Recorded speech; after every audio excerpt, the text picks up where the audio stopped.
ஊரெல்லாம் கண் படைச்சி ஆயிரமா பேர் படைச்சி வாரா பாருங்கம்மா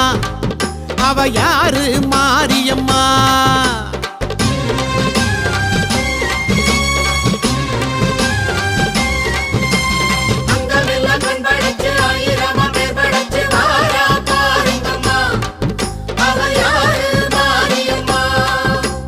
கண்ணபுரத்தா அவ என்ன படைச்சா